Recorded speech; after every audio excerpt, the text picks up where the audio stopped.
오늘 아침에 우리가 살펴볼 하나님의 말씀은 구약성경 미가서 7장 18절, 19절, 20절 말씀입니다. 구약 1297페이지 미가서 7장 18절로 마지막 절, 저와 여러분이 한 목소리로 함께 하나님 말씀 읽겠습니다. 시작. 주와 같은 신이 어디 있으리까? 주께서는 죄악을 사유하시며 그 기업에 남은 자의 허물을 넘기시며 인애를 기뻐하심으로 노를 항상 품지 아니하시니이다. 다시 우리를 긍휼히 여기셔서 우리의 죄악을 발로 밟으시고 우리의 모든 죄를 깊은 바다에 던지시리이다.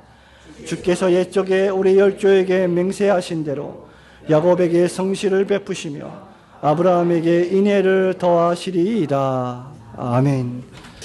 성도 여러분, 오늘 우리가 드리는 이 아침 예배가 여러분이 드리는 지상에서의 마지막 예배이고, 오늘 여러분이 듣고 있는 이 하나님의 말씀으로서의 설교가 마지막 설교라고 한번 생각해 보시기 바랍니다. 물론 가정입니다마는. 그리고 그 설교의 마지막 선언이 하나님의 심판과 저주로 끝난다고 생각해 보시기 바랍니다. 다시는 하나님의 계시의 말씀이 우리에게 선포되지 않고 다시는 설교가 선포되지 않는데 그 마지막 설교의 그 마지막 말이 하나님의 심판과 저주로 맞춰진다. 만일 우리에게 주시는 하나님의 마지막 말씀이 온통 우리 죄를 향한 저주와 멸망과 심판뿐이라고 한다면 여러분은 어쩌시겠습니까? 이제까지 너희들이 살아온 삶에 대하여 내가 저주하고 심판하겠다로 끝난다면, 그렇다고 하면 아마 우리는 구약의 모든 선지자들과 마찬가지로 화로다 나여 망하게 되었도다라고 무릎을 꿇고 엎드려 회개하지 않겠습니까? 그런데 감사하게도 오늘날 우리가 살펴보고 있는 이 미가서의 마지막 말씀은 저주와 심판으로 끝나지 않고 회복과 구원의 메시지로 끝이 납니다. 누구의 말이든 마지막 말은 유언처럼 그 나름의 무게를 지니고 있습니다. 하물며 천지를 창조하시고 통치하시고 마침내 심판하실 하나님의 말씀이겠습니까? 오늘 미가 선지자는 주와 같은 신이 어디 있으리까? 라고 외치면서 언약의 신실하신 하나님을 찬미하고 경배하며 노래합니다. 선지자 미가는 북이스라엘 왕국이 아수르에 멸망하기 직전에 소명을 받고 하나님 말씀을 전달한 선지자입니다. 하나님은 선지자 미가에게 이스라엘과 유대 왕국이 차례로 멸망당할 것임을 예언하라고 하십니다. 1장이 북이스라엘의 수도 사마리아와 남유다의 수도 예루살렘의 멸망에 대한 예언이고, 미가서 2장과 3장은 그들의 심판의 이유와 원인들이 기록되어 있습니다. 미가서는 세 차례의 하나님의 심판의 예언, 그리고 이어서 세 차례의 하나님의 회복의 약속으로 구성되어 있습니다.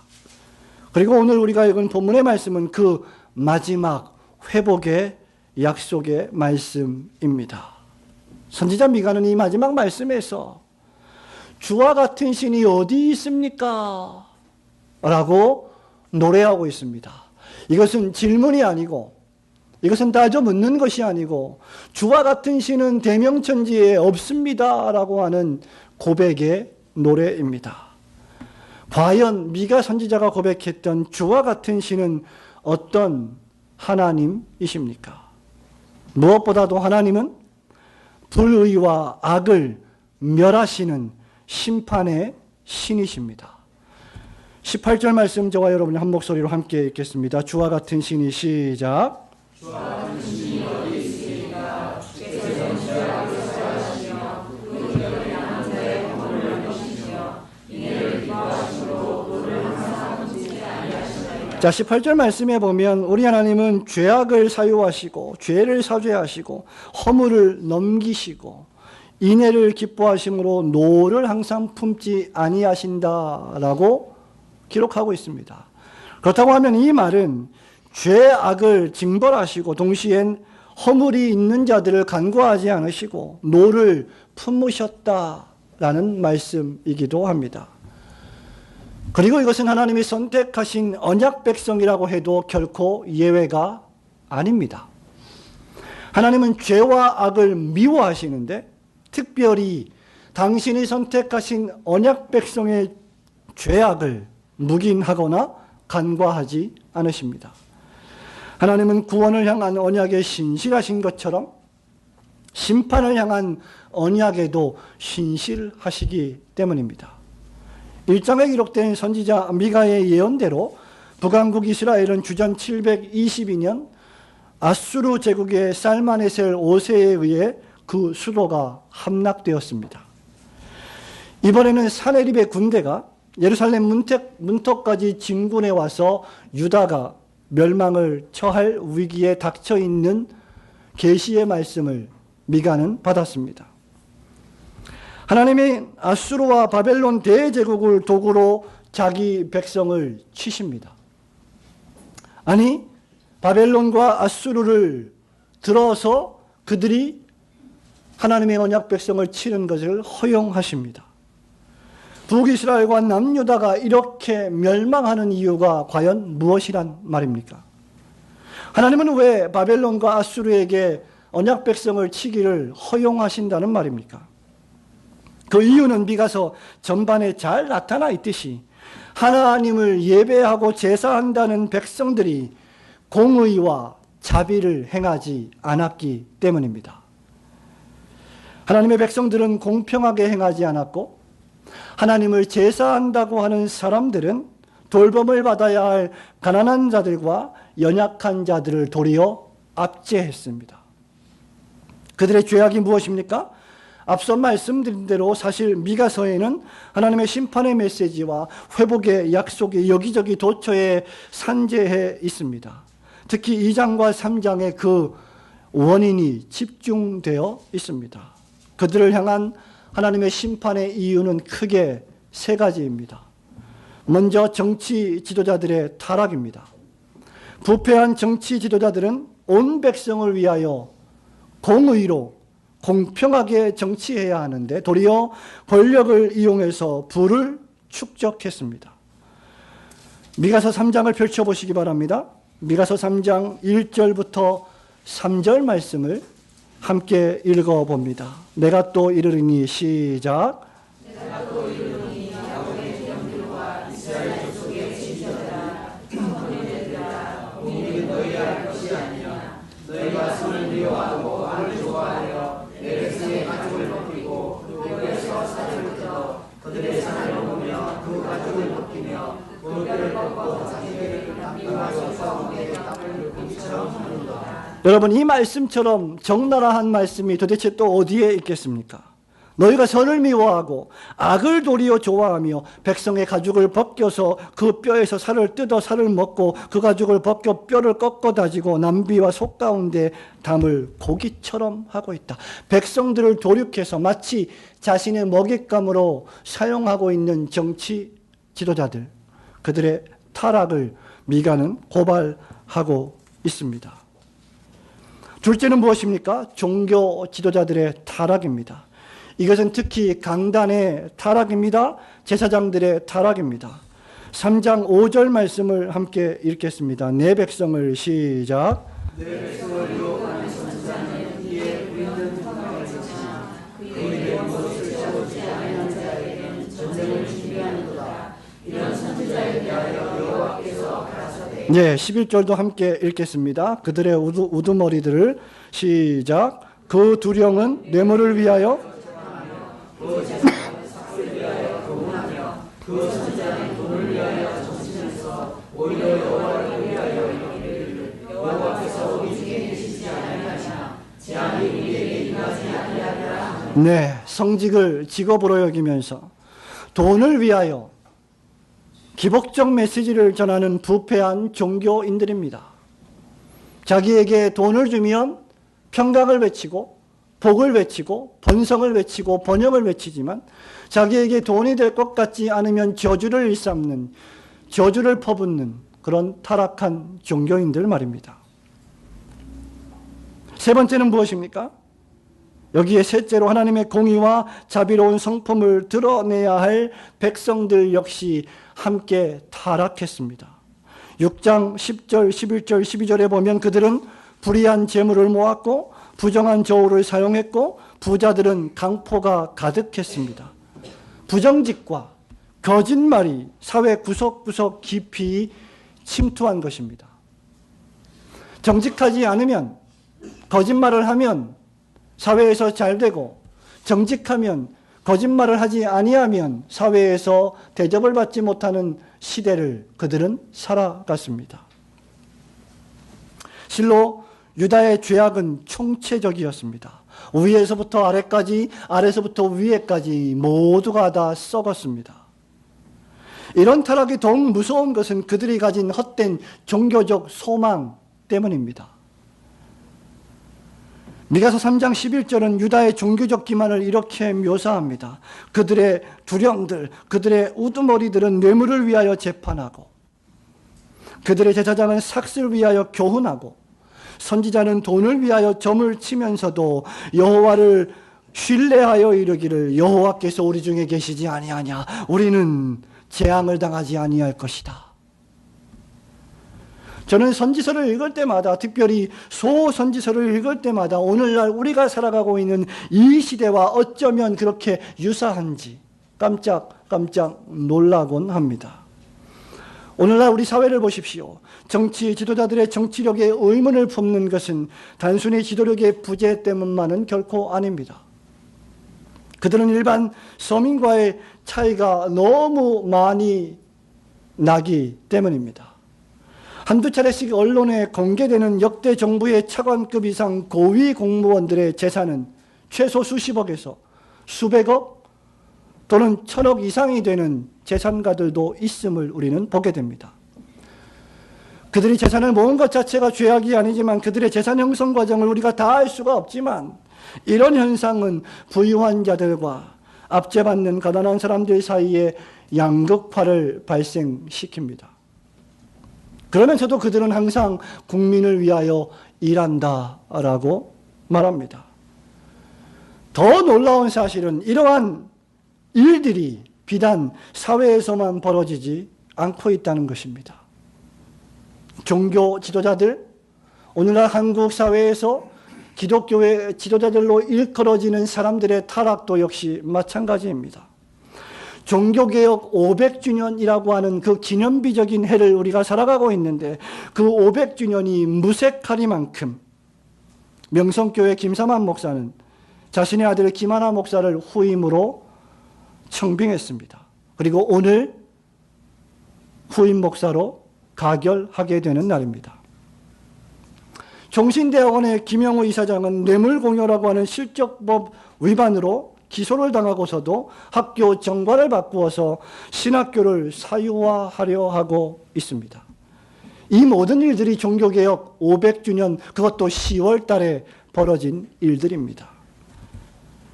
이스라엘의 정치 종교 지도자들의 타락은 결국 민족적, 국가적 심판이라는 재앙을 초래했습니다.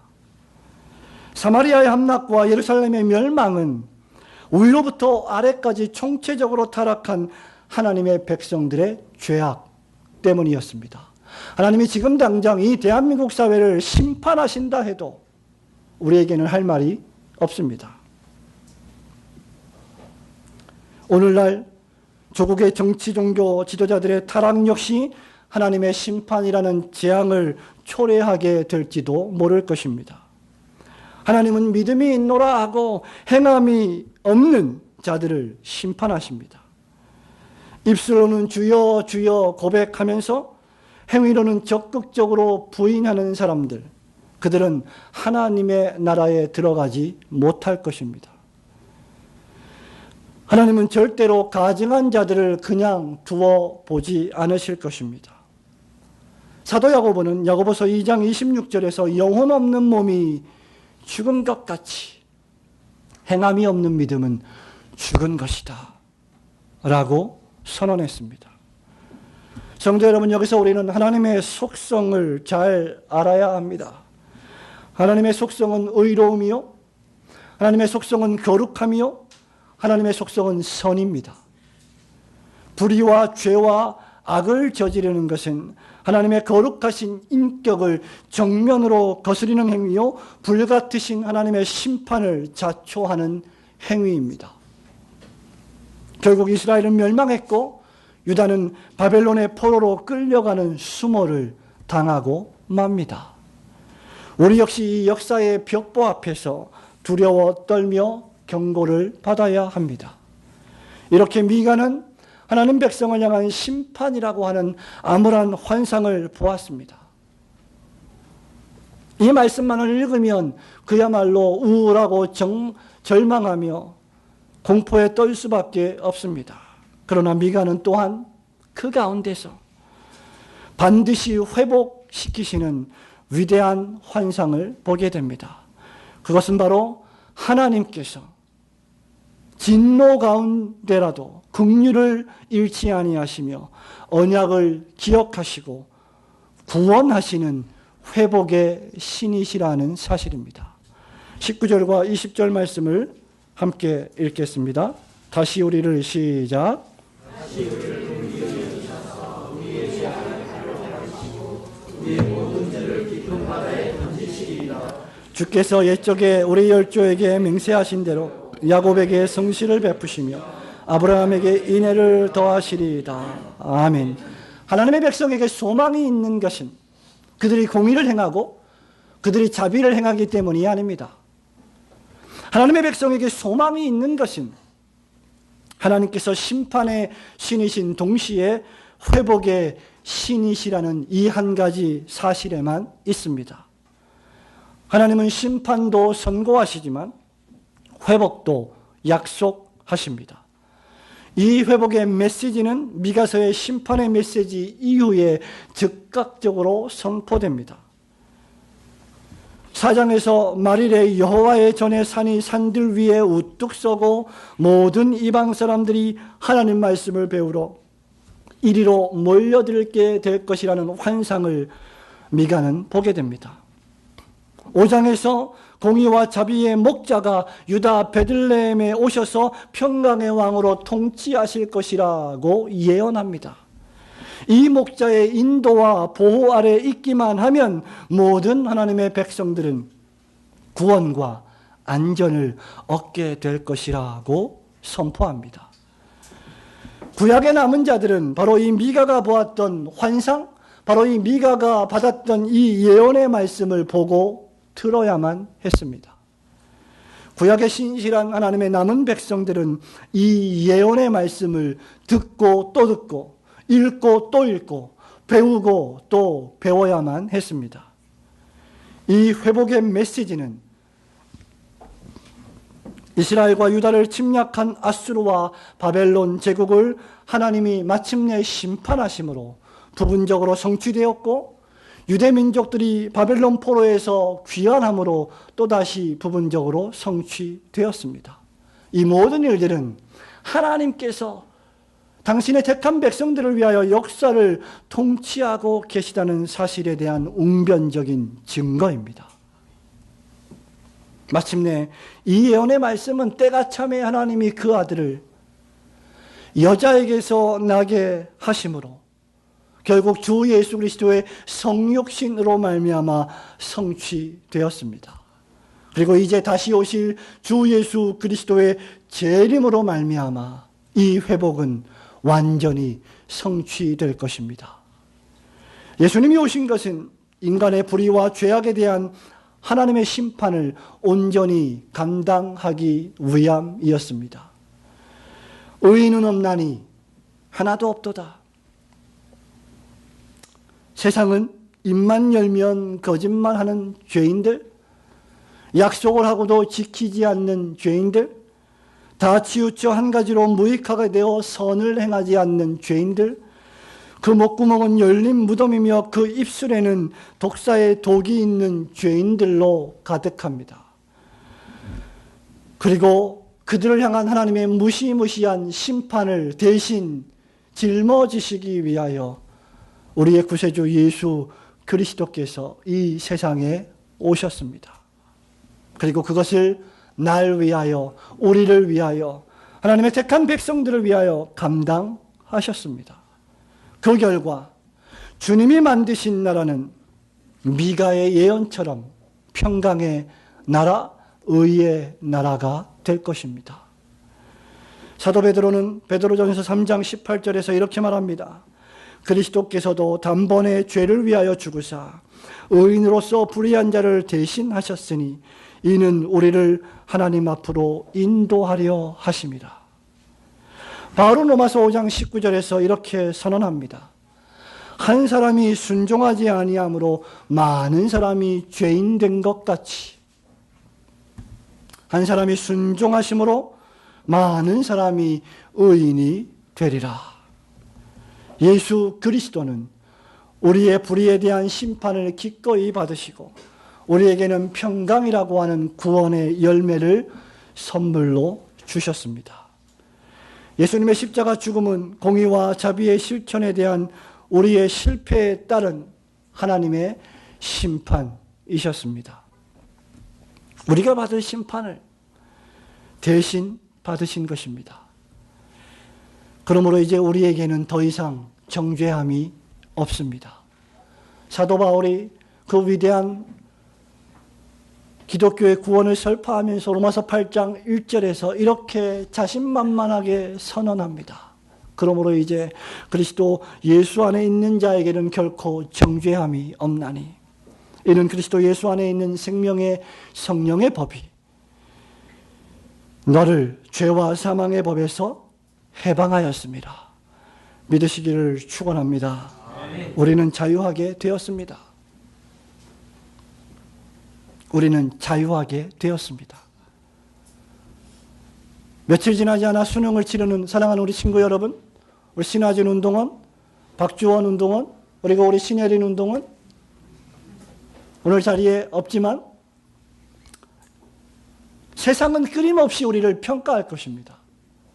이 세상은 우리를 영원토록 이 세상이 끝날 때까지 평가할 것입니다. 그리고 그 평가에 따라서 우리는 자유하지 못하게 될 것입니다.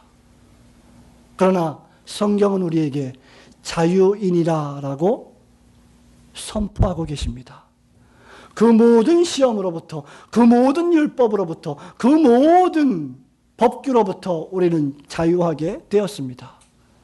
우리를 얽매일 그 어떤 법도 존재하지 않습니다. 그런데 무엇을 위한 자유입니까? 바울은 갈라디아서 5장 1절에서 그리스도께서 우리를 자유하게 하시려고 자유를 주셨으니 그러므로 굳건하게 서서 다시는 종의 멍에를 매지 말라고 했습니다. 그러므로 이제 그리스도 예수 안에 있는 신자들은 하나님의 심판을 두려워할 필요가 없습니다. 예수 그리스도께서 날 위하여 우리를 위하여 공의를 만족시키셨고 오늘도 하늘에 오르셔서 날 위하여 우리를 위하여 기도하시기 때문입니다. 그 누구도 우리를 속박할 세상은 존재하지 않습니다. 이제 그리스도께서는 그 공의가 완전히 실현되는 마지막 날에 다시 재림하실 것입니다. 그렇다면 이제 신자는 어떻게 살아야 합니까? 신자들은 하나님의 공의와 자비를 행하며 살아야 합니다. 하나님께서 우리를 위하여 공의를 만족시키셨으므로 우리가 자유케 되었다는 것은 받아들이면서도 따라서 하나님의 공의와 자비를 실천하라고 말하면 알러지 반응을 보이는 사람들이 있습니다. 그러나 하나님의 자녀가 하나님 아버지를 닮아가는 것은 너무나 당연한 것이 아닙니까? 마귀의 자녀는 그 아비인 마귀를 닮아가게 되어 있습니다. 그래서 거짓말을 밥 먹듯이 하게 됩니다.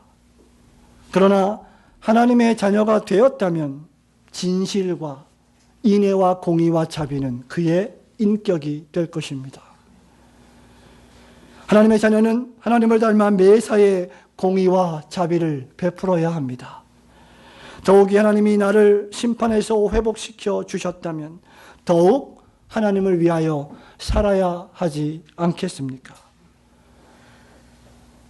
바울은 고린도 교회에 편지하면서 고린도후서 5장 14절 15절에서 이렇게 말합니다. 우리 한번 함께 찾아보셔서 읽어보시기를 바랍니다. 고린도후서 5장 14절 15절.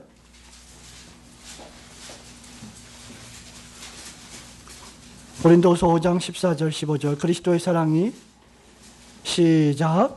그리스도의 사랑이 우리를 강건하시는도다. 우리가 상상하건대 한 사람이 모든 사람을 대신하여 죽었으니 모든 사람이 죽은 것이라. 저가 모든 사람을 대신하여 죽으시니 사람으로 하여금 다시는 저희 자신을 위하여 살지 않고 오직 저희를 대신하여 죽었다가 다시 사신 자를 위하여 살게 하려. 아멘. 누군가 날 위해 대신 죽었다면, 누군가 여러분을 위하여 대신 죽었다면 여러분은 그와 그 가족을 위해 무엇이든 하지 않겠습니까? 하물며 나의 신랑이신 나의 구주가 날 위해, 우리를 위해 죽었다면 우리 역시 그를 위해 기꺼이 죽을 수 있어야 할 것입니다. 물론 나의 유약한 의지와 힘만으로는 감당할 수 없습니다. 언약에 신실하신 하나님께 도움을 요청해야 합니다. 하나님은 은혜 가운데 당신이 하신 약속을 지키시고 그리스도를 주와 메시아로 참되게 신뢰하는 모든 자들을 마침내 구속하실 것입니다. 이 일을 위해 하나님은 당신의 영을 우리에게 보내셨고 우리 안에서 구원이라고 하는 선한 일을 시작하심으로 마칠 때까지 계속 그 일을 이루어 가실 것입니다. 저와 여러분은 유약해도 매사에 전능하신 하나님 아버지께서 이 일을 반드시 이루실 것입니다. 그러므로 지금 상황이 암울하다 해도, 지금 나의 실패와 실수로 말미암은 심판의 먹구름이 몰려온다 해도, 조국 교회의 일부 지도자들의 타락과 교회의 타락으로 말미암아 교회가 세상에 지탄을 받고 있다 할지라도 낙심하지 마십시오. 언약에 신실하신 하나님께서 반드시 교회를 회복시키실 것입니다. 사랑하는 성도 여러분, 말씀을 맺습니다. 참으로 주와 같은 신이 어디 있습니까? 이런 주와 같이 거룩함으로 영광스러우며 찬송할 만한 위엄이 있으며 기이한 일을 행하시는 신이 어디 있습니까? 그 말과 병거와 마병을 그 말탄자와 함께 바다에 던지시는 신이 어디 있습니까? 우리의 연약과 우리의 비참함에도 불구하고 우리를 영원히 멸하지 아니하시고 독생자를 보내사 우리를 위하여 죽게 하시는 신이 어디 있습니까? 말씀이 육신이 되어 우리 가운데 거하시는 임마누엘 하시는 신이 어디 있습니까? 온갖 고초를 당하시고 십자가에 죽기까지 순종하셨던 그 신이 세상 어디에 있습니까? 로이드 존스 목사님은 복음의 핵심이라는 설교에서 이렇게 말합니다. 여러분과 제가 심판의 법정에서 서게 될 때에는 오직 한 가지 실제적인 질문만 받게 될 것입니다. 네가 주 예수 그리스도를 위해 무엇을 하였느냐? 마지막 날 하나님의 심판대 앞에서 오직 그리스도 안에서 오직 그리스도로 말미암아 오직 그리스도를 위해 행한 일만 남게 될 것입니다.